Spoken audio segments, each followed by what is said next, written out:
Robin here, and I am the Green Smoothie Girl, and we just did a class tonight in Castle Rock, Colorado. And I want to tell you a little story here with my friend Emily. She's the mom of two boys, and she's an expectant mom. How far along are you? About 9 weeks. 9 weeks. Emily has a great story, and I wanted her to tell it because she's a type 1 diabetic. So, Emily, tell me what you've been studying nutrition for like 8 years, and you finally hit on some stuff that matter. Yeah. I was diagnosed with type 1 diabetes about 8 years ago, and so I've been trying to figure out what I can eat and what I can't, what screws up my blood sugar and what doesn't. When I'm pregnant, it's like way worse, and the foods that mess up my blood sugar mess it up way worse. Anyway, and so in about February, it was actually after I'd had a miscarriage, which was really disappointing, but also a really good time for me to be really looking for what was going to help my body.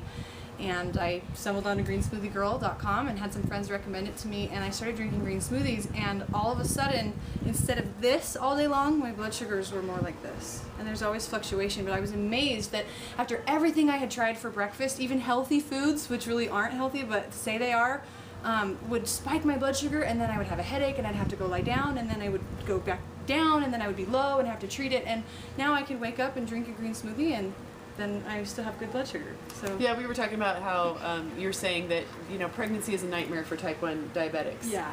And I was saying, yeah, I remember seeing steel magnolias. That's what that whole thing was about. Or wait, maybe she had asthma. Duh, I don't remember. No, it's diabetes. She did. She had diabetes. That's it. I'm like, did I just make that up? But and type 1 diabetics fear pregnancy, and you told me that you were afraid. Yeah, and I do. I want to be able to have more kids, but it's like that 9 months, and it's, it's a high risk pregnancy, and the doctors treat it like it's a really big deal, and it's really scary, and it's hard to decide. When you're pregnant, you're emotional and you're hungry all the time, and so it's been such a huge blessing for me to discover these foods that fill me up, that don't mess up my blood sugar, that help me to be stable, and then this pregnancy is a different story.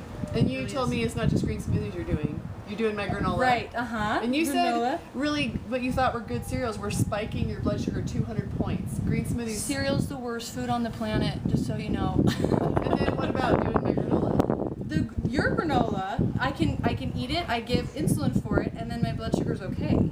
But other green smoothies are only they're increasing your levels about 15 to 20 points, you said. Yeah, I give insulin for it, and so it's normal for your blood sugar to go up a little bit after you eat. Right. I have to give more insulin for the granola, but it doesn't spike my blood sugar the same way. Okay, so in the mornings, you're finding your mornings are completely different since you started the green smoothie habit. Mm-hmm. Yeah, that's great. Well, we can never promise any specific outcome, but I would love to see more diabetics eat more whole foods. Generally speaking, your MD isn't going to suggest that to you, and so you've got to kind of strike out on your own and try eating foods that have a lot slower uptake into your bloodstream.